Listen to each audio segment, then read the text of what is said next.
Naglaho po ang kredibilidad ng mga Legarda dahil dito po sa anak ni Lore na si Leandro Leviste.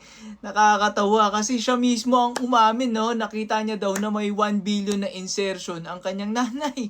'Di ba? Well, yun lang daw ang 1 billion lang naman daw no? Pero 'di ba ang usap-usapan ay may 20% o pinakamababa nga ay 15% ang proponent, 'di ba? So ibig sabihin kumita ng 150 million diyan si Lauren Legarda.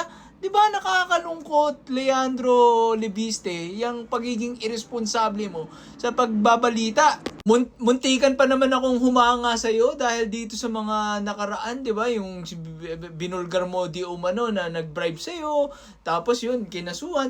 Pero ang nakakaduda na tuloy ngayon kasi hindi pinayagang magsalita yung DPWH na yon, no? Parang ang nangyari, sa iyo na lahat kumampi agad. Pero dito, tingnan mo, nag-aakusa ka na mayroong insertion si Terry Redon. Yan, pinangalanan mo mismo si Terry Redon at Redon at ano mo nga siya, pinapababa mo siya sa position, di ba? Pinapa-resign mo siya.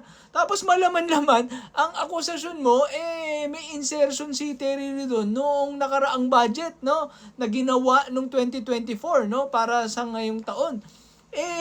Ngayon lang pala yan nanalo na congressman ng Bicol Saro Paano yun, di ba? So, napaka-irresponsable ng iyong mga statement, Leandro Leviste, no?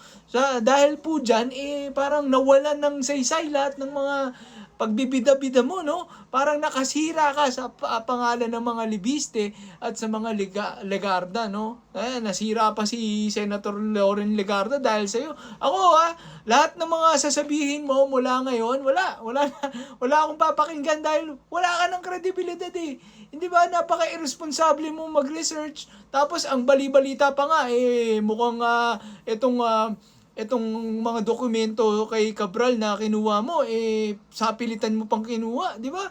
So, nakakaduda yan. Hindi ko alam kung inalter mo na yan. Wala na. Zero credibility ka ng, sorry to say, Congressman Leandro Lebiste, pero wala na akong papakinggan sa mga pinagsasabi mo. Isa kang Kiko Barsaga na medyo maayos-ayos lang tignan, pero isa ka ring baliw-baliwan, no? Ewan ko. Alright, once again, balita at kalaman. Let's do this again. Let's go.